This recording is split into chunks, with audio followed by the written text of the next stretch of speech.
Non walasa ka kuma sujet fila kan sujet min ni a kuma bɛ malidenw da kosɛbɛ fɔlɔ ni o bɛ tali kɛ délégation spéciale n'i y'a ye k'a fɔ ko commune minnu bɛ Mali kɔnɔna la ko gɛlɛya bɛ yɔrɔ minnu na ko olu kan ka nɔ labila ni délégation spéciale ye o tɛmɛnen kɔfɛ kuranko gɛlɛya an ɲɛfɛ an balimakɛ fila bɛ yen nɔ BS Jara ale bɛ yen nɔ fo ka taa se Isaka Kulibali bamananden kojugu kɛlɛbaga donc ka se ka walawalali kɛ an ye kibaruya min bɛ dugu kɔnɔ nin waati in na an bɛ kuma d'u ma an b'a daminɛ BS la ka se ka folikan lase an filɛ san'an ka don babu kɔnɔ BS ni tile folikan jumɛn b'i bolo san'an ka babu daminɛ. An bɛ bɛɛ fo ko fɛn bɛ k'an lamɛnna maa fɛn fɛn bɛ k'an lajɛ la an ka foli b'u bɛɛ ye an ka foli bɛ bɛɛ lajɛlen ye ayiwa i ye kuma dɔ fɔ ko bamanan kojugu kɛlɛba tiɲɛ don mais ne fana ye kojugu kɛlɛba ye parce que ne y'ale ka danga ye an ka tɔn na voilà ok ayiwa ka foli ni tanuni di bɛɛ lajɛlen ma minnu sɔgɔlen n'a ni wagati in na ka kɛɲɛ ni bɛɛ lajɛlen ka wagati ye ka foli di aw yɛrɛ ma i ko plateforme 3 Mali Actu Mali Kura TV ani Cap Mali Plus olu saba de bɛna kunnafoni di BS an bɛ duwabu kɛ an bɛna kuma minnu fɔ kunnafoni di don BS kunnafoni di fana a n'a sariya bɛ ɲɔgɔn na i yɛrɛ ye kunnafoni di la ye parce que i ye Sentinelle ɲɛmaaba ye i ye kojugu kɛlɛba dangan ye ne yɛrɛ ye Sentinelle fana ɲɛmɔgɔ ye n ye kojugu kɛlɛba fana ɲɛmaa ye BS kunnafoni ye fɛn dɔ ye an b'o ɲɛfɔ mɔgɔ minnu tulo b'an na nin wagati nin na sariya dɔ de dilen don a la a fɔra ko an k'o sariya bato donc an bɛ BS kunnafoni i bɛ taa ɲini n'i y'a ɲini i b'a sɛgɛsɛgɛ n'i y'a sɛgɛsɛgɛ i b'a fara ɲɔgɔn kan i bɛ sɔrɔ k'a ɲɛfɔ mɔgɔw ye walasa bɛɛ lajɛlen k'u ta tɔmɔta sɔrɔ a la an bɛ Ala deli an bɛna min fɔ a ka kɛ mɔgɔw lafaamuyali ye an bɛ Ala deli an dafara kuma o kana don an da hakɛto bɛ nin na Salamamadu ayiwa an bɛ tila ka don babu kɔnɔna la n'a tago fɔlɔ n'o bɛ tali kɛ délégation spéciale kan a fɔra ko nɔrabilali bɛ kɛ yɔrɔ dɔw ko a ka d'u ye hali n'a sɔrɔ ne dɔw fana bɛ a la k'a fɔ k'olu fɛla tɛ kosɛbɛ aw minnu ye kunnafonidilaw ye aw bɛ sɛgɛsɛgɛli kɛ aw bɛ ɲɛɲinini kɛ ni a fɔra ko délégation spéciale ko aw bɛ a ye cogo di aw b'a faamu cogo di. ayiwa délégation spéciale ale ye jɛkulu ye ni maire taara ka bɔ yen conseiller olu taara ka bɔ mairie la mɔgɔ minnu bɛ n'o place la donc a ye fɔ de ma ko délégation spéciale a ko bɛ sariya hukumu de kɔnɔ a tɛ kɛ ten gansan a bɛ sariya hukumu de kɔnɔ délégation spéciale mɔgɔ de kan ka n'a kunna commune mɔgɔw dunan ta yɔrɔ wɛrɛ ka na bɔ yɔrɔ wɛrɛ ka na commune mɔgɔw yɛrɛ de kan ka na ministre de b'u sigi ministre ka proposition ministre bɛ proposition kɛ a bɛ ta conseil des ministres la conseil des ministres b'a décision ta donc o de kelen don commune dɔw la notamment commune 2 commune 4 ani commune 6 district de Bamako donc olu de concerné don an filɛ nin yɔrɔ min na pour l'instant bon gɛlɛya dɔw kɔni bɛ yen peut-être que kuma natula an da bɛ maga a gɛlɛyaw la parce que bɛɛ ma jɛn n'a ye a dɔw jɛnna n'a ye dɔw bɛ sɔsɔli la dɔw bɛ ɲɔgɔn sama la bamanan an bɛ se o yɔrɔ ma ni Ala sɔnna a ma. ayiwa BS ye kuma bɛɛ fɔ ka ban a ko délégation spéciale tɛ dɔwɛrɛ ye commune kɔnɔdenw de bɛ ta i bɛ bila commune min fana kɔnɔ n'o y'a sɔrɔ délégation spéciale welelen don yɔrɔ minnu na i n'a fɔ misaliya la commune 2 kɔnɔ commune kɔnɔdenw yɛrɛ de bɛ ta commune 2 kɔnɔdenw de bɛ ta wa maa bɛ yen olu tɛ se ka kɛ délégation spéciale maa ye fewu olu ye minnu bɔra a la sisan minnu sen bɔra a la olu tɛ se ka k'a maa ye min tɛ se ka k'a maa ye fana maa min ne e tɛ se ka i kan bɔ marali nɔfɛ ni e kan tɛ se ka bɔ a nɔfɛ e tɛ se ka k'a a ye n hakili la o sariya o b'an ka code électoral kɔnɔ ka ban donc e tɛ se ka kɛ délégation spéciale maa ye mɔgɔ fana bɛ yen min tɛ se ka kɛ délégation spéciale maa ye délégation spéciale maa min talen don yɔrɔ wɛrɛ la o tɛ se ka na tuguni ka kɛ yan délégation spéciale ye donc a bɛ ta commune yɛrɛ kɔnɔ mais BS u bɛ yen kalo 6 de dilen don u ma i n'a fɔ BS y'a fɔ cogoya min na sariya kɔnɔ nin délégation spéciale ninnu u bɛ na ka na mairie ka baara kɛ wa mɔgɔ 7 de bɛ ta a mɔgɔ 7 kɔnɔna la président kelen bɛ ta i n'a fɔ BS y'a fɔ cogoya min na a bɛɛ bɛ ta conseil des ministres kɔnɔ o mɔgɔ 7 nin olu bɛ mairie ka baara kɛ ka mɔgɔ ta ka bila baara la yamarali t'u bolo fana bolo est-ce que a kuma nin a b'a faamu ka ɲɛ voilà mɔgɔ 7 o de ye délégation spéciale ye mais an ye bɛɛ se an ye ko kura min sɔrɔ a la sinon délégation spéciale n'a fɔ i y'a fɔ cogoya min na a bɛ sariya yɛrɛ kɔnɔ c'est à dire loi don a b'an ka sariya kɔnɔ parce que a bɛ se ka kɛ mara mɔgɔ minnu taara collectivité locale la ko u ka mara k'u ka mara yɛrɛ baaraw kɛ donc a bɛ se ka kɛ olu maaw bɛ u sen bɔ baara la i n'a fɔ u bɛ démissionner donc n'olu bɛɛ démissionnera ka bɔ yen sisan u bɛ na ni délégation spéciale ye donc sariya don mais zen ta bɛɛ ko kura min donna la a nana ye k'a fɔ de délégation spéciale taara mairie damadɔw de la n'o ye commune 4 district de Bamako mais bɛɛ se an ye mun mɛn fana conseil des ministres la ministre bɔlen k'a fɔ kun min na délégation spéciale bɛ taa sigi ni mairie 3 in kunna commune 2 commune 4 ani district de Bamako ko bɛɛ si ko awɔ bon Kati b'a la bon comme an bɛ an ko Bamako Kati ta ma confirmer fɔlɔ parce que hali sini ko marché bɛ Kati awɔ o kumaw fɔra bɛɛ mais ne e ne ka kuma tigɛ parce que ne tun ye dɔ daminɛ maintenant n'i y'o tigɛ c'est-à-dire an ye particularité min sɔrɔ a la c'est que commune 3 min taara a taara ye k'a fɔ ko olu baarakɛlaw ma baara kɛ ka ɲɛ a taara ye k'a fɔ fana ko siga kelen don u ma min bɛ tali kɛ commune ka nafamafɛnw ni a ka sɔrɔw u burujali kan ko siga kelen bɛ u ma donc o siga minnu kelen bɛ olu ma ko u hakili bɛ baara minnu na ko olu minnu taara u kan k'o baaraw kɛ k'u tɛ k'olu kɛ bɛɛ si yɔrɔ bɛɛ nɔgɔlen don commune 2 kɔnɔ commune 4 y'a o fana b'a la mairie du district c'est la même chose donc u y'u damaga yen yɔrɔ bɛɛ la mais an taara ye tuguni k'a fɔ c'est à dire kungo problème caman fana bɛ population yɛrɛ la ani hali u baarakɛlaw yɛrɛ damaw ni ɲɔgɔn cɛ an y'a ye k'a fɔ problème bɛ yen donc bɛɛ si u donna olu mairiw de kɔnɔ o mairie 3 in kɔnɔ Bamako kɔnɔ donc olu de nɔrɔbila kɛ délégation spéciale ninnu ye i n'a fɔ an y'a ɲɛfɔ cogoya min na délégation spéciale mɔgɔ 7 o de talen don ka bila u kunna mais bɛɛ si ne ye ko kuma kelen mɛn tel que commune dɔw la commune de Kalabankoro qui fait 13 villages et plus de 11 quartiers est-ce que a fɔ mɔgɔ 7 ka dɔgɔ olu la est-ce que a fɔ hali ni y'anw yɛrɛ ka quartier nin jateminɛ centre d'état civil ka ca quoi est-ce que mɔgɔ 7 bɛ se ka nin bɛɛ kɛ parce que mɔgɔ 7 kɔnɔna la i mana président bɔ a kɔnɔ a tɔ bɛ to mɔgɔ 6 ye est-ce que olu mɔgɔ 6 ninnu parce que conseiller joli de tun bɛ commune 2 la ɲɛkila a kun ka ca bamanan m'i ka kuma sɔn ji la awɔ parce que délégation spéciale ko bɛna tuma min na a kɛra a mɛnna ne hakili b'a la parce que a kɛra commune 1 na depuis Alpha ka temps na n'i ma fili délégation spéciale na ou bien ATT je sais pas o 2 dɔ la kelen maintenant o wagati la population tun ma caya ka nin bɔ donc a tun bɛ se ka bɛn le nombre la i y'a fɔ cogoya min na bi bi in na peut-être qu'il va falloir ka loi ni rectifier ka dɔ fara a nombre kan effectivement mais bamanan an y'a jateminɛ k'a fɔ ko délégation spéciale décision taara mara yɔrɔ fɛn fɛn la sɔsɔli bɛ yen commune 2 kɔnɔ an y'a mɛn k'a fɔ ko denmisɛnninw bɛ ka wulila k'a fɔ ko non qui ne sont pas d'accord avec cette délégation avec la délégation spéciale dɔw ko a b'a ka mɔgɔw don dɔw ko non ko denmisɛnninw yɛrɛ de ma jɛn n'a ye bon je crois que commune 4 kɔnɔ a problème bɛ yen fɛnɛ dɔw fɛnɛ ye Kati ta fɔ voilà ko marché yɛrɛ bɛ Kati voilà mais bamanan ne ka jateminɛ la mairie déphasé don toutes les mairies o tɛ Bamako district dɔrɔn ye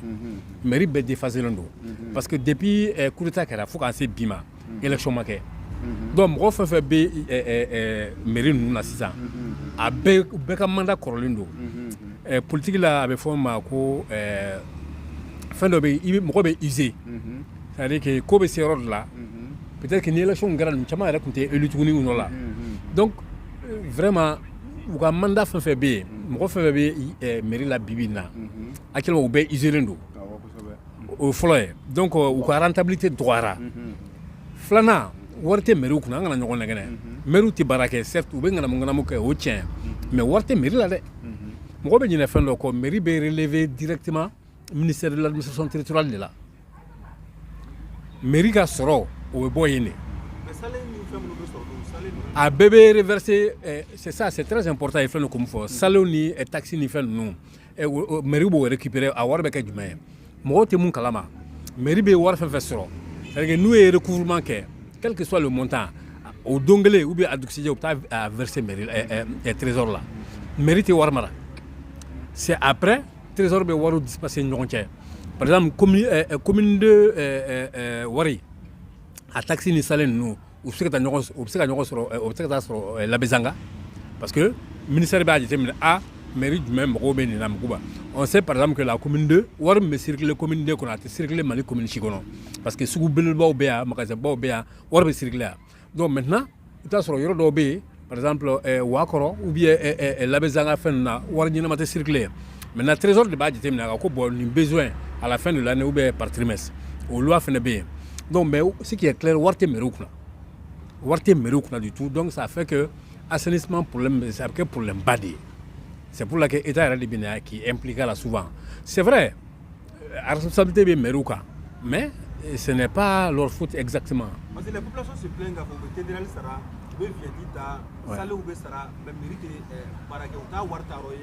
c'est vrai. Oui, oui, tout à fait. La population a fait ça normalement. Taxi ni fait nous salut. Mais la mairie ne gère pas directement ces fonds-là. La mairie là, la mairie est signature à voir là-bas. Non. À voir, il a versé trésor là. Maintenant, trésor, maintenant, chaque trimestre ou bien en tout cas, trésor B, voir dispatcher financement, subvention, la mairie. Ce n'est pas parce que tu as 10 000 francs là, trésor là, quand 10 000 francs, c'est qui maintenant,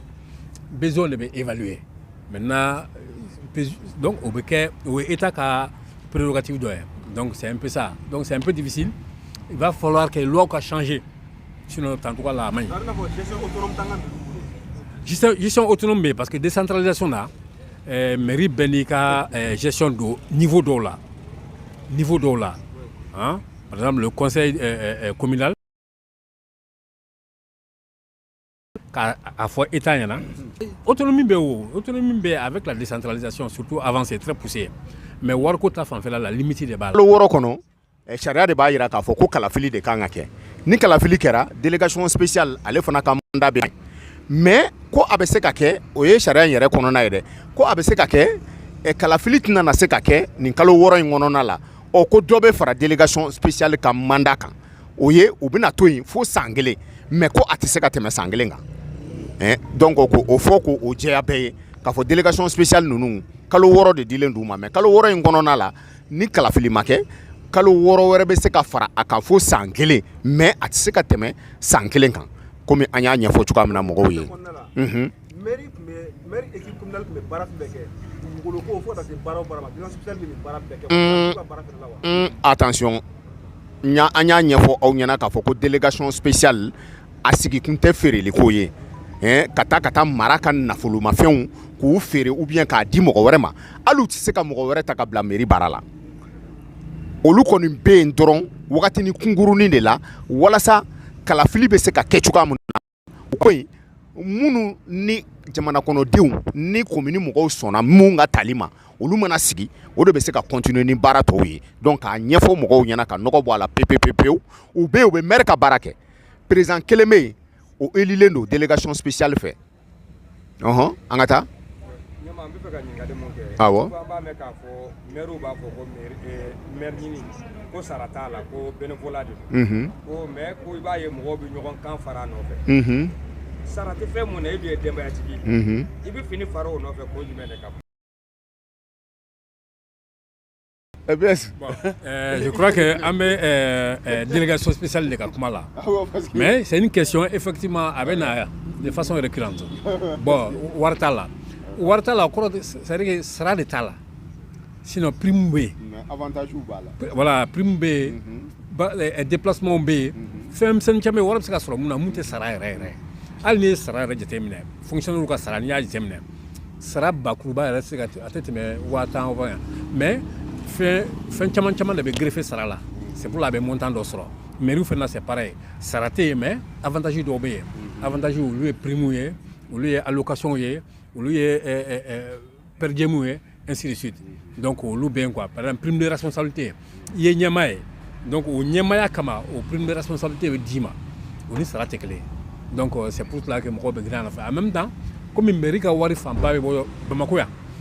mairie ka wari fanba ye bɔ dugukolo la donc puisque moyen wɛrɛ t'u bolo u bɛ dugukolo feere parce que sariya y'u yamaruya u ka dugukolo feere maintenant n'u ye dugukolo feere u b'u ta ɲini o kan u b'o sɔrɔ parce que voilà donc vas-y. Donc an y'a yira k'a fɔ ko délégation spéciale sigi kun tɛ ka mara ka nafolomafɛnw a n'a ka sɔrɔw k'olu feere ou bien k'olu di mɔgɔ ma ou bien hali ka juru ta ni si tɛ kɛ délégation spéciale fɛ wa délégation spéciale tɛ se ka mɔgɔ ta tuguni ka bila mairie la président min bɛ yen ale bɛ maire de ka baara kɛ maire ka baara a ɲakila o dɔnnen don bɛɛ lajɛlen fɛ mais ni baara cayara a ma a bɛ se ka baara fan dɔw di a yɛrɛ ka membres ma mais comme bɛɛ y'a fɔ cogoya min na conseil des ministres de bɛ ninnu bɛɛ élu je pense k'u nommé par awɔ par décret mais a ka ye k'a fɔ ko gouverneur fana da bɛ a la awɔ gouverneur da b'a la i n'a fɔ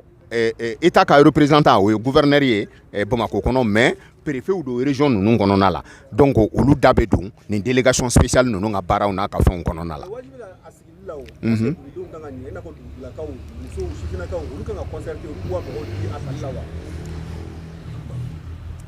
Normalement a kan ka kɛ ten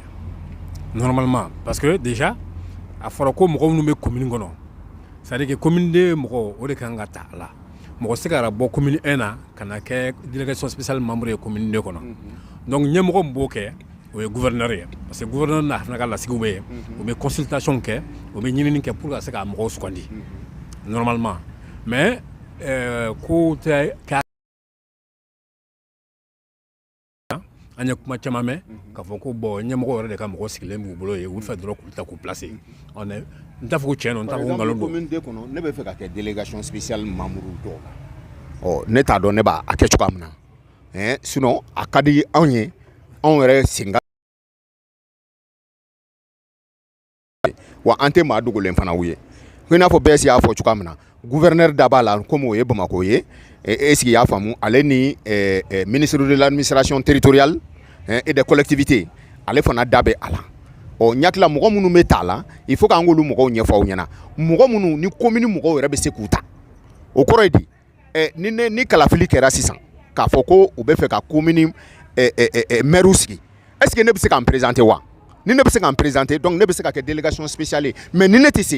se cogo di o sariyaw fana bɛ code fɛn kɔnɔ code électoral kɔnɔ ni i minɛlen don kaso la ou bien n'o y'a sɔrɔ kɛ bɛ i kɔ voilà condamnation ou bien n'o y'a sɔrɔ condamnation o juru donnen don i la n'o ye sursis ye donc i tɛ se ka ta ka bila commune ɲɛfɛ bon banabaatɔ n'o ye ko dɔw b'i la min tɛ se min b'i bali k'a kɛ donc e tɛ se k'a kɛ donc u y'o fana ta nin sariya kelen nin kɔnɔna la k'a fɔ ko maa minnu bɛ se k'u labɛn ka u yɛrɛ yira commune kɔnɔdenw na walasa u ka k'u ka ɲɛmaaw ye olu de bɛ se ka ta ka kɛ délégation spéciale maaw ye hakɛto bɛ nin kan.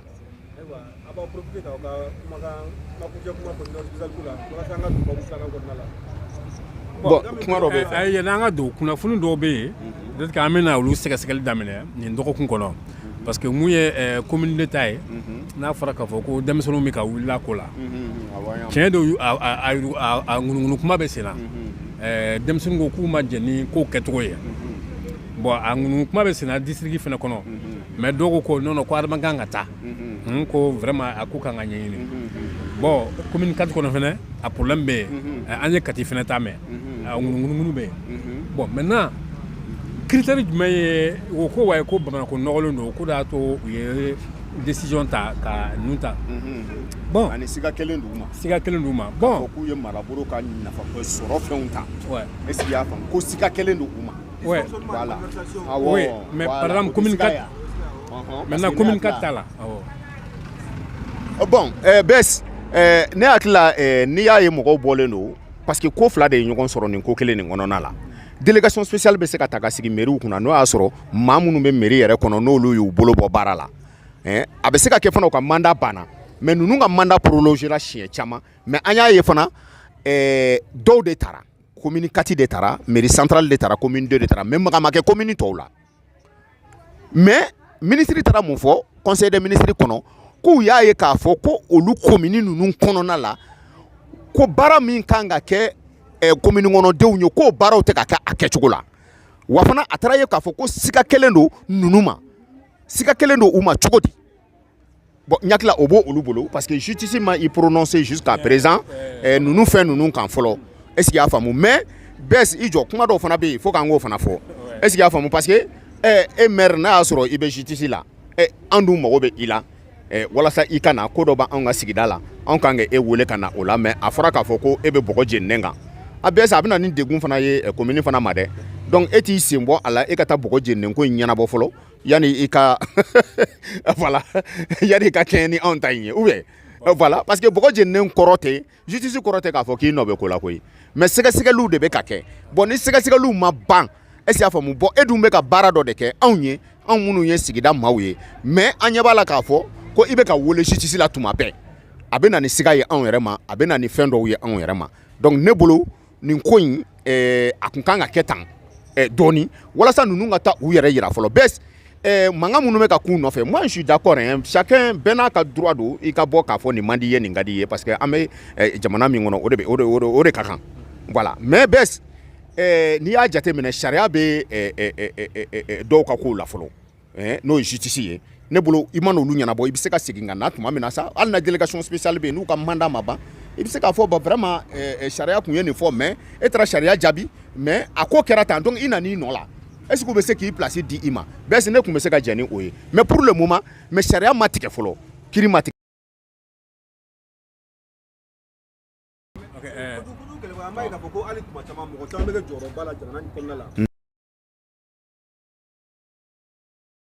Voilà, merci. Ah, voilà. Donc, ne ka me yɔrɔ de ma, u yɛrɛ ne y'o de fɔ, n k'u yɛrɛ bɛ se ka bɔ baara in na, sabula ani sigida ka baara tɛ bɛn. Donc, u k'u ɲɛsin kiiri ma fɔlɔ. Ni kiiri da jar'u la, n k'u ka segin ka na. Donc, an b'u dɛmɛ sisan walasa u k'u place sɔrɔ. En tout cas, o kuma ma ne kun minɛ kosɛbɛ. Parce que justice la, mɔgɔ i bɛ se ka inculper. O kɔrɔ tɛ k'i nɔ don. Voilà. A bɛ se k'a fɔ sisan ko karisa an kan k'i lamɛn nin ko la enquête b'i kun kan nin ko la o kɔrɔ tɛ k'a fɔ k'i nɔ b'a la fɔlɔ n'i ma condamné on suppose que tu es innocent n'a a bɛ ka mun fɔ la n'an bɛ t'o sira fɛ ne bɛ taa plainte don dɔrɔn k'an sigi a ko awɔ plainte b'a kun dɔrɔn qu'il démissionne ce sera trop facile on attend la justice k'a ko bon maintenant an mago ser'i ma na maintenant il jugera il condamné la en ce moment il bɛ baara bila. En tout cas, normalement, ko kan ka kɛ ten. Mais ce yɔrɔ fɛnɛ la, plainte bɛ se ka bila i contre la. I bɛ taa i bɛ lamɛn n'i nɔ t'a la unité d'enquête la par exemple i bɛ se ka bila ka taa so. Mais n'i kɔni ye mɔgɔ kɔni déféré kɔni c'est que élément fitinin dɔ sɔrɔ la min bɛ déféré kun bɔ. Est-ce que démission fɛnɛ kun fɛnɛ ye wa? Dɔgɔ Mali justice la ko caman bɛ kɛ dɛ komi i y'a k'i yɛrɛ ɲuman ko an dafara kuma kana bɔ an da. N'o tɛ an ye dɔw ye u minɛ ka taa bila kaso la ka kalo 3 kalo 6 kɛ ka tila ka non lieu faussé. Maintenant 6 mois 3 mois à condamnation maintenant u tora ten u mankutu tiɲɛna a kɛra ko ye ka sɔrɔ u m'a kɛ donc au cas ne bɛ se ka caman citer donc en tout cas an ka taa principe de droit la ni inculpé la kɔrɔ tɛ k'a ko tu es coupable donc u kan ka mɔgɔw to yen tant qu'u ma condamné u k'u to k'u ka baara kɛ ne bolo maintenant par exemple commune 4 la situation dɔ bɛ yen commune 4 tun ye félicitation dɔ sɔrɔ. Non seulement de la part des populations, en même temps, je pense même du gouvernement, du ministre ou bien du gouverneur. Bon, Katla Kanate, je crois que Moussa Maraka, conseiller de Nimafli, ils ont fait une lettre de protestation. Bon, parce que le ministre est comme nous fort, que le Kara ou le Kouye, que le mot fautique. Voilà, je crois qu'il y a OK quoi. Bon, tu as une. Donc, est-ce que argument nous fera, est-ce que argument n'y en a pas? Moi, je doute. Mais. Ayiwa ko n'a kɛ taa cogo don. O bɛ kɛ sababu ye an bɛ don an ka babu ta ko filanan kɔnɔna la min bɛ tali kɛ kuranko gɛlɛya min ni a bɛ jamana kɔnɔ nin waati in na ni maa t'a kɔrɔfɔ mɔgɔ tuguni parce que mɔgɔ fɛn fɛn ka baara gulonnen don kuran na an bɛ se ka fɔ adamadenya yɛrɛ taala ye kuran ye a bɛ waati caman Mali kuranko bɛ ka gɛlɛya ka taga fɛ ministre muso bɔra a kumana min bɛ kuranko kunna a ye fɛn caman fɔ a kumana citerne 59 tununi kan i b'a ye k'a fɔ ko kunnafoni sɛbɛn dɔ bɛ yen n'u b'a wele ko le STOF ale ka sɛgɛsɛgɛliw kɔnɔna ale y'a jira k'a fɔ ko ministre ye kuma minnu fɔ kisɛ tɛ kuma ninnu na sabula tarasi tɛ kuma ninnu na fan si fɛ hali kiiriso la tarasi tɛ yen nɔ a ye a kibaruyaw sigi a y'a faamuya cogo di. Bon, effectivement an jɛɲɔgɔn a ye dossier dɔ kɛ a kan ko citerne mugan ni kɔnɔntɔn min ni 59 min ni a kuma kun fɔra ko foyi tɛ a papier in kɔnɔ dɛ ko dossier vide ayiwa an m'a fɔ dɛ an y'a ye an yɛrɛ kunnafoni di ɲɔgɔn dɔ ka gafe kɔnɔ sɔlfu ko olu wulila bɛɛ wulila ka ɲinini kɛ fan bɛɛ fɛ walasa u bɛ se k'u bolo da ni citerne 59 min ni a tununko kuma fɔra an ka ministre fɛ ko olu ka ɲinini y'u bila ka taa yɔrɔ caman k'u taara ye k'a fɔ ko ni citerne ninnu fɛn ma ye a la ko ministre yɛrɛ tun bɛ ka min ta k'o kɛ misali ye n'o ye citerne filaw ye n'u tun y'olu minɛ ka t'olu bila fourrière la ko o citerne fila ye k'o seginna a tigi ma ayiwa a y'o de fɔ dɛ k'o seginna a tigi ma tile 3 kɔnɔ ko ayiwa citerne tɔ n hakili la ni 2 bɔra a la a tɔ kan ka kɛ 57 ye ko 57 ko a taara min ko kiiritigɛbaw yɛrɛ ye dɔw y'i dama suɲɛ ka kuma dɔw fɔ olu ɲɛna k'olu kɔni ma foyi ye nin papier in kɔnɔ min b'a jira k'a fɔ ko nin citerne hakɛ ko o tununa n hakili la an y'o de ta u ka gafe kɔnɔna la mais awɔ ko mɔgɔ ma minɛ fɔlɔ wa bolo yɛrɛ ma ɲɛsin hali citerne ninnu yɛrɛ kan fɔlɔ n hakili la bɛɛ se nin ko in e ko an yɛrɛ tɛ wuli ka nin ko in ɲɛɲini inshallah ne bɛ se ka mun fɔ nin na hali ni tɛ journaliste ye Softy ye baara min kɛ o ye resign ye effectivement mais hali ni tɛ journaliste ye i sigilen bɛ Bamakɔ a ye i sigilen bɛ citerne 59 olu ka tɛmɛ mɔgɔ m'a ye mɔgɔ m'a mɛn ko dɔ ye nkalon ye bɛɛ sa m'a fɔ ko mɔgɔ m'a ye bamanan ko citerne taara essence fɛn station dɔ ko station Balenge ni Bamakɔ cɛ n hakili la citerne ninnu tununa a ma ko mɔgɔ m'a ye o e b'a fɔ k'a tununa cogo di ni mɔgɔ ɲɛ ma da ayi bɛɛ kuma in tile man mɔgɔ y'a ye a tununa tile 4 kɔnɔ bɛɛ a y'o de fɔ maintenant u taara min a tilala k'u taga yɔrɔ fana fɔ a ko station na u bɛ citerne ninnu détourner de k'u bɛ taa n'u ye station ninnu na ka taa ka t'u vider yen ani usine dɔw la voilà mais dasu fana kɔnɔ voilà bɛɛ a y'o de fɔ donc ça veut dire k'a yera n'a ma ye a nombre tɛ fɔ o a yera de maintenant an b'a ɲini de sa kiiritigɛlaw fɛ u k'a wele voilà u k'a wele a yera yɔrɔ min na maa min y'a ye a k'olu yɔrɔ yira bamanan n tɛna ka don ka sama mais n bɛ fɛ ka mun da fɔ dɔrɔn en général ni opération fusiw a tɛ kɛ ka sɔrɔ ka ko preuve jɔnjɔn ma sɔrɔ a la c'est-à-dire témoignage formel parce que Balenge ani station de l'intérieur cɛ a ka gɛlɛn ka fɔ ko nin opération kɛ même en une semaine ka fɔ ko mɔgɔw tɛ bɔ a kalama ka fɔ ko mɔgɔw dɔ ma fɛn dɔ ye u ma fɛn c'est-à-dire c'est pas possible Balenge c'est pas loin là a mɔgɔ hakili la ko Balenge dugu tɛ ko ye c'est Balenge kɔrɔ de Selenge ani Sotiba wɔrɔ jumɛn ye voilà o de Balenge voilà donc ce n'est pas un village loin c'est ici tout voilà c'est une zone à Bamako ici tout près. Maintenant, les stations là, c'est à l'intérieur du pays. Les usines, on peut pas d'eau. Maintenant, forcément, il n'y a pas de crime parfait, quoi. C'est-à-dire qu'il y aura fait d'obéir. Parce que le ministère de comment vraiment, ça a été trop léger. C'est trop léger. Donc, le soft, dans le soft, ce n'est pas du tout crédible. C'est pas crédible. Vraiment, on est qu'à Akinataye, quoi. Mais, aïwa, oui, Akinataye. Mais bɛɛ hali bi kurantigɛ kɔni dɔ kɔni ma bɔ a la an kɔni y'a mɛn ko citerne 59 o kɔni ko o tununa tile 4 kɔnɔ wa fana a taara yɔrɔ minnu na a yɔrɔw fana olu dɔnna ko bolo yɛrɛ tun dara citerne 2 kan awɔ voilà donc a tun ye nɔgɔya ne tun bɛna don n da don o de la parce que a tun ye nɔgɔya yɔrɔ fɔ komi sisan c'est à dire e y'a dɔn maa min b'i ka fɛn suɲɛ ne bolo awɔ i b'i ka zon dɔn ka ban ne bolo suɲɛni wɛrɛ tɛna na kɛ bilen o ni suɲɛni wɛrɛ ma kɛ dun o kɔrɔ tɛ k'a fɔ ko suɲɛni kun ye o kun nana ni kasara dɔw ye kasara min n'o kɛra degun ma komi olu dɔnna ne bolo lafiya kun kan ka na mais bɛɛ est ce que lafiya nana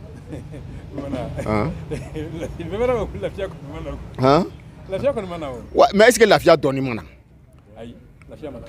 Awa est-ce que dɔ ma bɔ ko la dɔ ma bɔ kurantigɛ la bamanan min malo ma dɛ min malo ma dɛ mais kan'i bolo funu ayi non fosi ma bɔ a la c'est-à-dire que u ye kurantigɛ horaire de changer maintenant jugora yɛrɛ yɔrɔ dɔw la Bamakɔ y'u jɔ c'est vrai que besoin ka bon Bamakɔ ka tɛmɛ yɔrɔ caman kan tu vois non mais u ye kow yɛlɛma de par exemple u tun b'a tigɛ souvent sɔgɔmadafɛla la ka taa bila foli 15 heures maintenant on dirait que u bɛ ka rotation de kɛla vraiment là ça va parce que mɔgɔw bɛ courant na mɔgɔw ka fɛnw tɛ kelen a wagatiw la quoi et puis zone tɛ kelen ye centre ville la par exemple service de bɛ yen bon u bɛ se ka courant d'olu ma journée kɔnɔ sufɛla la les quartiers résidentiels mɔgɔw bɛ fɛn quartier populaire ninnu na olu mɔgɔw bɛ courant na sufɛla de la ainsi de suite mais se trouve malheureusement que au quartier ninnu kɔnɔ petit taa di do bɛɛ mais an ye min ye anw dalen do an ka maa minnu na n'o y'an ka CNT mɔgɔw ye minnu bɛ ka anw ka sariyaw kɔfɛ gouvernement na mais an m'u ye ka ministre foyi wele ka t'o lajɔ CNT la walasa u ka kuma nin kurantigɛba ninnu kan est-ce qu'il y'a faamu bɛɛ o fana balila ne la an kun yakili la nin wagati ninnu na ministre fila kun kan ka wele ka taa a jɔ bɔgɔ kɛnɛ kan u ka kuma maliyɛnw bɛɛ lajɛlen ɲɛna mun de kɛra mais bɛɛ an bɛ min fana ye énergie fana la courant tigɛlen don mais énergie fana bɛ tila ka yala mɔgɔw da la ka taa courant tigɛlen tigɛ tuguni awɔ ayi u bɛ courant tigɛlen tigɛ de parce que dɔ taara ne sigilen sɔrɔ yɔrɔ dɔ la u nana k'olu nana courant tigɛ la ko facture fila b'o tigi la o ko mais ko courant yɛrɛ t'ale bara ko min bɛ yen k'u bɛ n'o tigɛ o ko k'a bɛ taa dibi tigɛ yan fɛn min tigi mais o ko mais ko est-ce que anw de man ka wuli ka taa an ka facture di aw ma ko parce que ko ale ye mobile bɛ taa di a ma a b'olu fɛnw kɛ courant na k'ale ka tourneur fɛn caman bɛ yen minnu tiɲɛna nin courant tigɛ nin na qu'est-ce que k'ale man k'olu facture de kɛ ko ka taa di EDM na ni EDM bɛ segin ka na facture di ale ma ko EDM bɛ ka kalo 2 min ko nin y'ale kalo 2 ye mɔgɔ 7 de tun b'ale bolo baara la ko o mɔgɔ 7 si tɛ yen ko nin y'olu kalo 2 ye olu tɛ se ka baara kɛ sabula courant bɛ di olu ma a bɛ sugunikura na courant bɛ di olu ma sufɛ ko ale tɛ se ka baara kɛ i y'a ye wa mais ne ye cɛ ye cɛ ko vraiment k'ale b'i ta to Ala ma parce que si tɛ ale kɔni ye bi mais énergie ka tila ka segin ka na ale baara tuguni mɔgɔ t'ale bolo baara la énergie ye tiɲɛni don ale kun ka tila ka na ale ka courant tigɛlen ka tila ka n'o tigɛ ko tiɲɛ yɛrɛ la ko n'a sɔrɔ ale bɛ se ko la ko ale tun bɛ ko dɔ kɛ ko mais ko se tɛ ale ye bamanan ka da ka fɛn wɛrɛ fana bɛ yen courant tɛna c'est pas régulier peut-être que journée kɔnɔ mɔgɔw bɛ se ka courant sɔrɔ a cayalenba ye 6 heures de temps ye mais se trouve que facture kɔnɔ facture minnu bɛ di mɔgɔw ma dɔw ta gonflelen don courant kun bɛ na wagati min na u tun bɛ mun sara i bɛ taa sɔrɔ u ka facture kan u b'o ɲɔgɔnna sara ou bien plus ça o fana problème b'a dan ma est-ce que u ka machine bɛ n'an ma wari sara fana an tɛ courant sɔrɔ non n t'a dɔn ni ye n ka kuma fɔ ne y'a faamu kɛ fɛn ma bɔ facture la mais courant bɛ ka tigɛ dɔ kan ka bɔ parce que e tɛ ka courant consommer ka bɛn n'o wagati c'est ça ne ko n ko min gɛlɛya bɛ yen parce que citerne bɛ ka tunu groupe minnu fɔra k'olu nana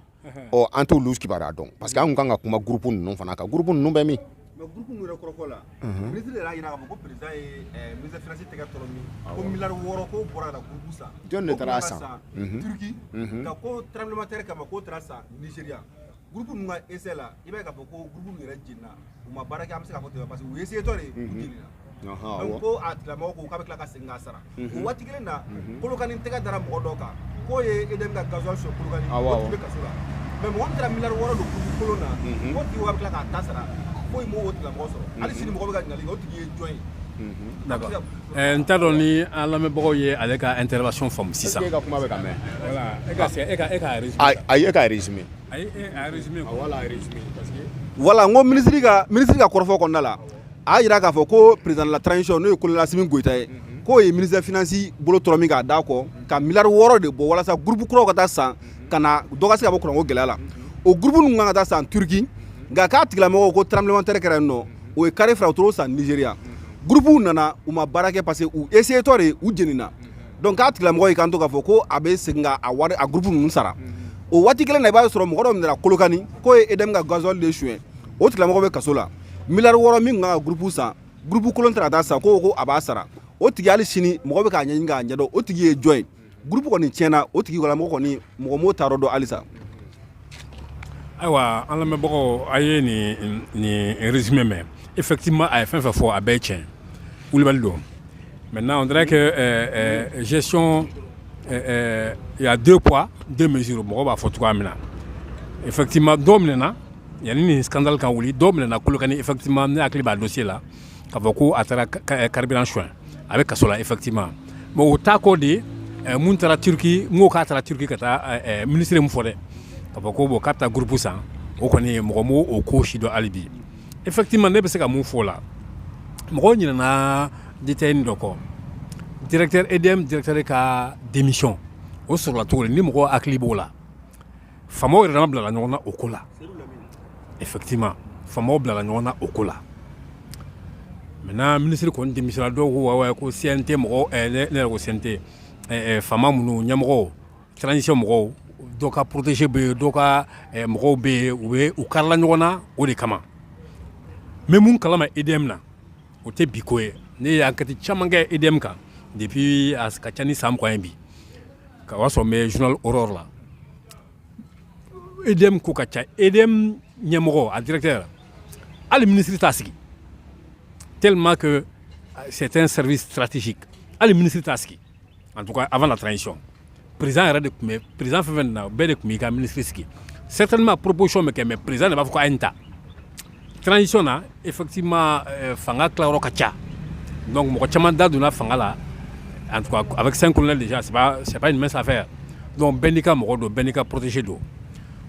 donc o yɔrɔ kama kiiri tɛ ko tɛ taa o ji tɛ bolo a boli sira fɛ n bɛ an ka kuma fɔ ten ji tɛ bolo a boli sira fɛ donc dɔw bɛ yen suspicion ba b'u kama soupçon ba o b'u kama affaire dɔw la mais u tɛ inquiété an y'o ye o ye transition défaut belebeleba dɔ ye dɔw bɛ yen u tɛ siran fosi ɲɛ parce que o ko ka girin a bɛ régime bɛɛ la mais transition là c'est encore grave oui là n kɔni n bɛ jɛn dafara ye mais n bɛ nin fɔ dɛ oui c'est à dire que o problème ba bɛ Mali kɔnɔ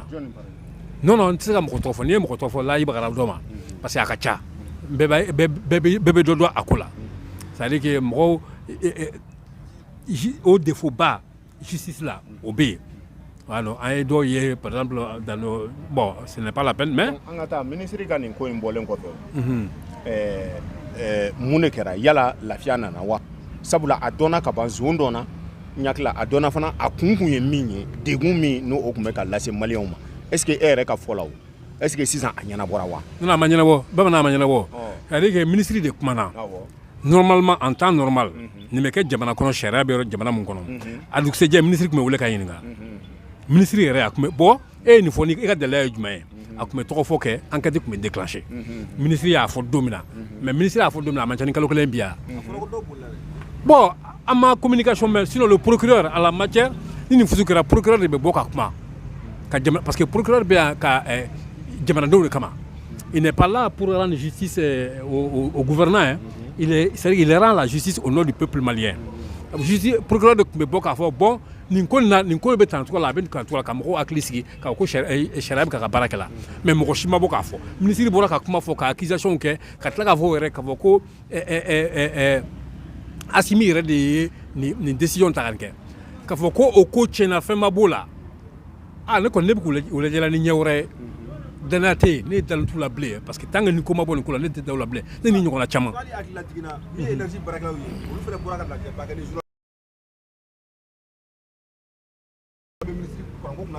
a bɔra EDM de la ka taa ministère la u yɛrɛ ko bɛ damakasi sɛbɛn dɔw don ka ɲɛsin n ko nin ko bɛɛ lajɛlen tɛmɛnen kɔfɛ fɛn min ye énergie baarakɛlaw ye olu yɛrɛ tun ye kunnafonidilaw wele ka lajɛ kɛ ni u ye u fana y'u ka version caman fɔ a la u ye gɛlɛya caman fɔ k'a jira ko bolokɔ ɲɛsinlen ma fɛn caman na olu nɔ tɛ o ye u yɛrɛ tun ko k'u bɛ plainte don ka ɲɛsin mɔgɔw ma minnu ye jalaki ta ka u sɛgɛrɛ nin kɔrɔ gɛlɛya kɔnɔna la parce que maliyɛnw bɛ ka mun ye bi maliyɛn bɛɛ ɲɛ b'a la min bɛ ka fɔ mɔgɔw ɲɛna ko énergie de nɔ ye problème ye gɛlɛya fɛn ye kurankolon ko énergie de nɔ don mais musaka ko dun est ce que o ye énergie dɔrɔn bolo wa.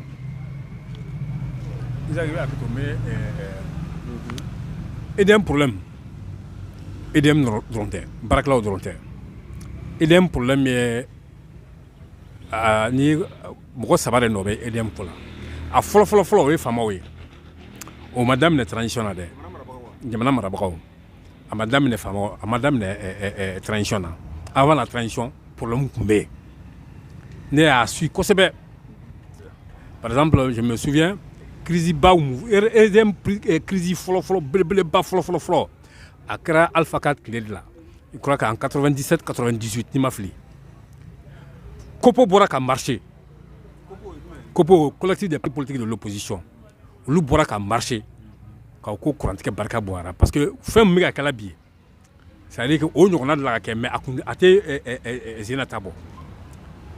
Courant tɛ yen soudeur ni fɛnw baarakɛlaw farala ɲɔgɔn kan ka bɔ ka marché. A donc me marché là. Je couvrais l'événement.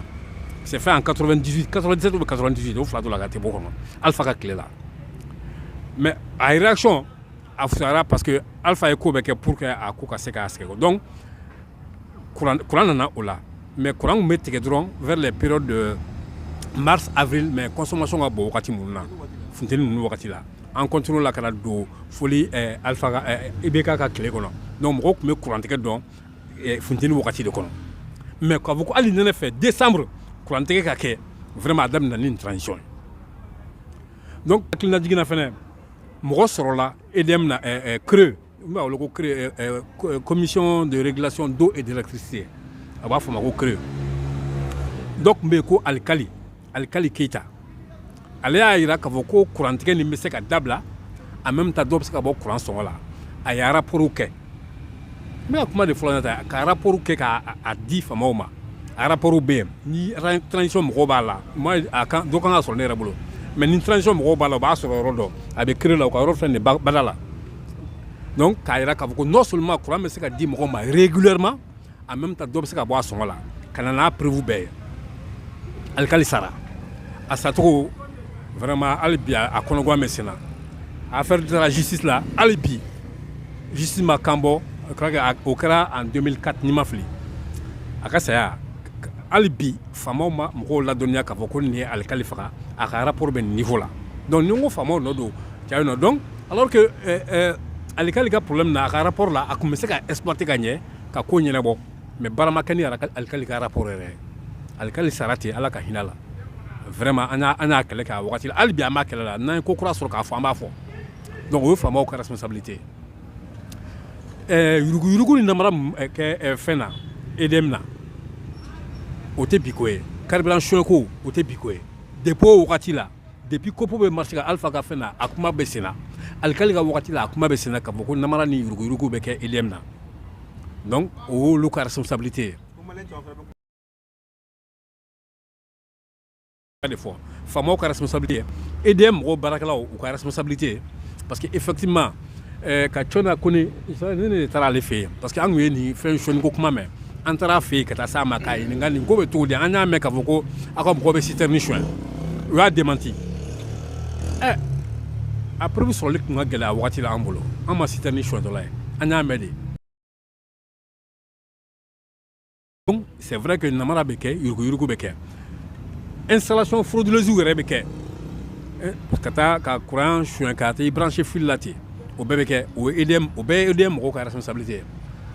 Quoi ça moi j'ai été victime fin de là. La facture mais il s'ago au de bénévole. Maintenant j'ai constaté que chaque fois fluctuation menga fait une rontière. Hacker une rontière. Ni l'électricité ben quartier EDM Roma. Ou un jabi. Ou un jabi a m'en convaincu du tout. Je compte même les poursuivre devant les tribunaux. Au point ça c'est personnel mais défaut babé au niveau là sabana oui population réelle n'a fois Alpha ka clé là à quel mo bora ka marché mo bora ka foko non on n'est pas d'accord abanga courant rétabli Alpha c'était la première pression politique Alpha mungara Alpha là Alpha a compris a solutionné là moi je pense que on ne dit pas de sortir de marché de Katakasi ni fin mais que les maintenant on constate que sur les réseaux les gens réagissent mais moi je pense que la population peut mener la pression politique sociale sur le gouvernement en même temps où il y a la population nobé est choisie hein parce que courant d'arrêt dit que bon on est obligé de voler mais on peut éviter Donc bɛɛ ka responsabilité bɛ niveau dɔ la quoi. Tout récemment i bɛ ka tile la directeur dɔ kun nana. Tout récemment i bɛ ka tile la directeur dɔ kun nana sifinaka dun ale kun taara ka taa énergie assemblée nationale ani caman compteurs bɔ ko courant juru b'u la ani ORTM est ce que an ka foroba ca kɛyɔrɔ ninnu u ka courant sara baliya fana ɲɔgɔnba tɛ énergie ka gɛlɛya fana la wa. Bon ça il est sujet gɛlɛmanba de fɔ nin ye effectivement les institutions de la République comme l'Assemblée nationale tout le cas Koulibaly le jeune Koulibaly effectivement dɔw tɛ courant sara et pourtant a bɛ budgétiser parce que san mana ni san bɛna yɛlɛma budget la wari de bɛ bɔ trésor la an ka impôt n'an ka taxes o wariw olu de bɛ fara ɲɔgɔn kan ko bon aw ka courant sɛgɛn filɛ nin ye a bɛ di a service ma mais généralement a wariw a bɛ yuruku juru bɛ kari service kana minnu yɛrɛ bɛ mandat la ni minnu bɛ institution ka minnu ka fɛn minɛ par mandat parce que n'i ka mandat banna dɔrɔn i bɛ taa donc eux ils se fichent u bɛ juru karilen to service kana baarakɛyɔrɔ kɔni ou bien institution kan u bɛ taa n'u yɛrɛ ye effectivement Koulibaly a y'a lajɛ k'o situation régler mais on l'a vu ale wulicogo comme n tɛ fɛ ka n da don kuma dɔ la ale wulicogo je pense que c'est la présidence même qui a facilité n'o tɛ nin baarakɛla fosi tun b'a to yen mais pression barika bonyana présidence yɛrɛ jɛra n'a ye a ka wuli ka bɔ yen donc effectivement institution b'a la an ye groupe dɔw bɛ yen u tɛ courant sara u bɛ frigo yɛrɛ louer k'a bila u fɛ yen k'u ka glace produit ka taa feere a ka ca institution ka ca domaine ka ca donc c'est un vrai problème ayiwa bɛs ne yɛrɛ y'o to y'aw ka kuma énergie ko nin na sabula énergie baarakɛlaw yɛrɛ ko fɛn min b'a to courant tigɛ bɛ ban pour que la lumière soit ko ye ko gouvernement yɛrɛ k'i ɲɛsin investissement ma au niveau de l'EDM ko juru bɛ EDM yɛrɛ la plus de 500 milliards o juru bɛ EDM yɛrɛ la o ma sara EDM bɛ courant feere perte la parti min ni o kan ka ta État fɛ État b'o parti ta mais i ye min fɔ degun ninnu kɔnɔna la bɛɛ olu bɛɛ degun bɛ EDM kan donc ni si tɛ taa ni waribɔ kan pour que an ka énergie ka nin chapitre clôturer an b'a fɔ pour que la lumière soit État de ka investir sisan EDM na walasa maliyɛnw bɛ se ka bɔ nin dibi nin kɔnɔ cogoya min na ka na n'an ye yelen kɔnɔ hakɛto bɛ nin kan. État ka investir énergie là mais est-ce que dans l'immédiat parce que maliyɛnw bɛ ka sɛgɛn mɔgɔw ka baara bɛ ka tiɲɛ a sababu la est-ce que an ni Côte d'Ivoire est-ce que ɲɛ tɛ se ka sɔrɔ courant ko la sani État ka investissement ka kɛ wa. Cɛ politiquement i tɛ Côte d'Ivoire to yen pour le moment parce que non c'est-à-dire an ka ko kelen faamu quoi tu sais que anw ka yɛrɛma hɔrɔnya sisan ma awɔ c'est-à-dire anw bɛ i b'a dɔn fierté malien bilama empêche les Maliens souvent ka fɛn dɔw bɛ yen k'olu poser an bɛ wagati min kɔnɔ n'i y'a ye ne ko n ko État ka investir a la est-ce que y'a faamu rien ne sert aujourd'hui an bɛ décembre kɔnɔna la le budget 2024 donc u bɛ se k'u ɲɛsin EDM ma conséquemment est-ce que y'a faamu ka investissement ba dɔ kɛ o la avec nos partenaires actuels est-ce que y'a faamu n'olu bɛ se k'an dɛmɛ an yɛrɛ y'a mɛn k'a fɔ ko olu yɛrɛ bɛ fɛ k'an dɛmɛ ni EDM ko la on a même attendu d'autres structures international minnu fana bɛ fɛ ka Mali dɛmɛ an ka ɲɛsin olu ma quoi c'est-à-dire pour le moment c'est-à-dire i b'a dɔn an bɛ wagati min kɔnɔ sisan dugu saba commencera ka fara ɲɔgɔn kan n'o ye AES jamanaw ye a bɛnnen tɛ dugu caman ma nin wagati nin kɔnɔna la ni Mali ma fara k'a fɔ ko i b'i bolo mɔnɔ bɔ dugu wɛrɛ nɔfɛ a bɛ se ka kɛ dɛ parce que pays de don quoi est-ce que y'a faamu mais n bɛ ka min f'i ɲɛna an bɛ wagati min na ko sisan a ma nɔgɔn quoi. A ma nɔgɔn mais que l'État yɛrɛ ka investir a la quoi hakɛto bɛ nin kan. O yɔrɔnin na peut-être que n bɛna mɔgɔ wɛrɛ hakili lajigin fɛn wɛrɛ la dans l'immédiat i ka constat o de qu'est-ce qu'il faut faire dans l'immédiat wari de bɛ wari kungo ɲɛnabɔ o c'est-à-dire que s'il y a pas de carburant parce que apparemment c'est un problème de carburant groupe ko tɛ bilen parce que voilà. Mais u ka wari bɔ maintenant mais wari ko gɛlɛya bɛ jamana la est-ce que par exemple des institutions comme le CNT la présidence du gouvernement est-ce qu'il y a manquant olu ka se ka dɔ bɔ sara caman na ka se ka bien maintenant nous rentrons en plein de la politique maintenant est-ce que institution ka dépenser est-ce que dɔ se ka bɔ la effectivement normalement CNT mɔgɔ man ka sara yɛrɛ Ça, c'est... Ah oui, oui. Au Burkina, ils ne sont pas payés là. Hein? Je crois que prime indemnité drone pour eux. Donc, voilà. Vous dites que la mairie, les gens de la mairie ne doivent pas être payés. Parce que, mais pourquoi au niveau du CNT on les paye? Pourquoi? Donc, vraiment, il n'y a pas de raison à ce que, surtout des salaires gonflés. Prime donc, c'est tout. Mais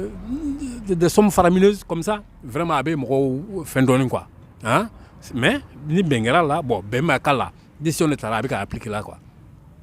Mais les problèmes bas, EDM problème bas, c'est toujours sous Alpha Omar Konaré. Parce que à ce moment-là, Alpha Gono, il faut que EDM privatisé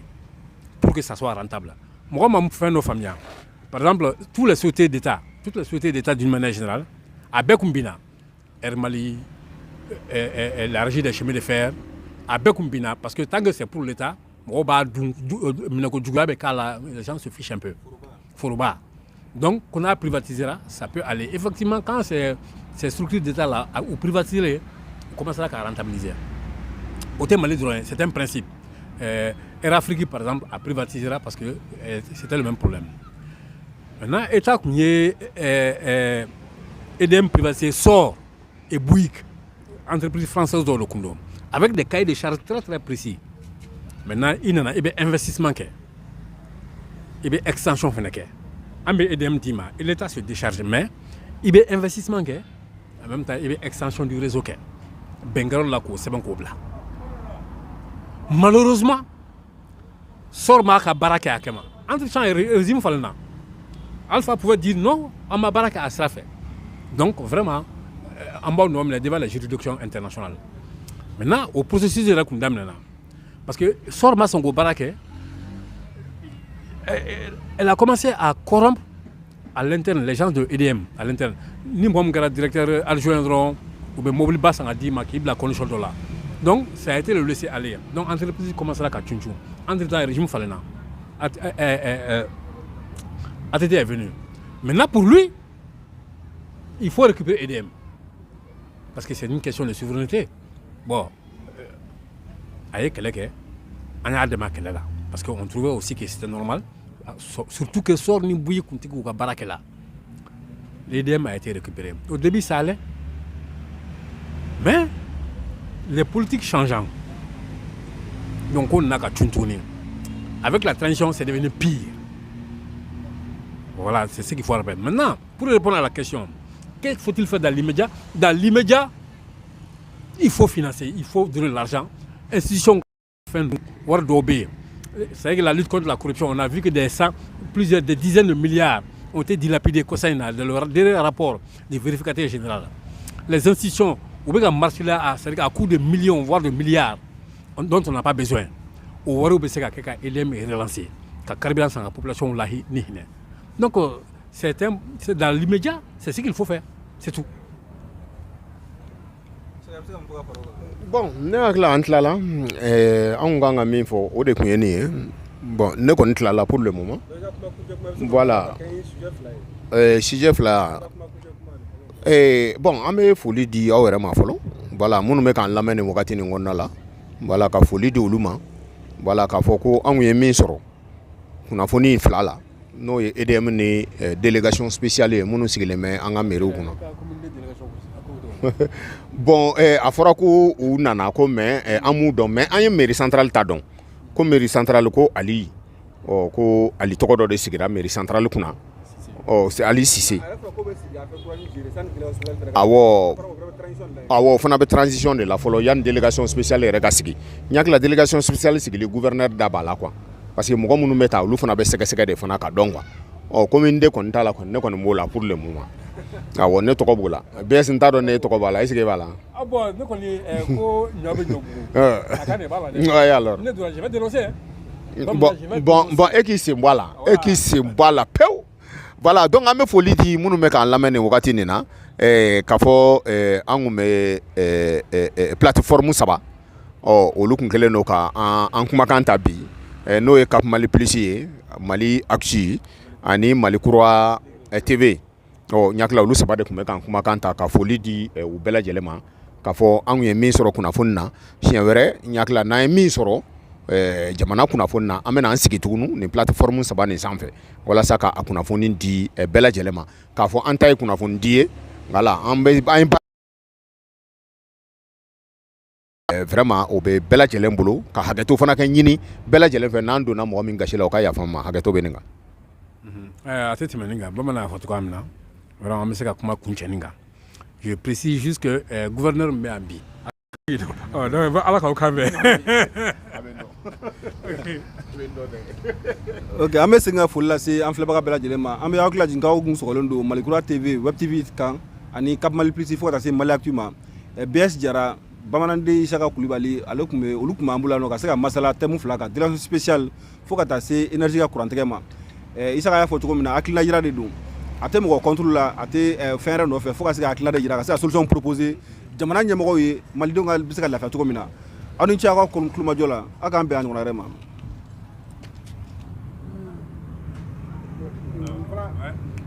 Voilà,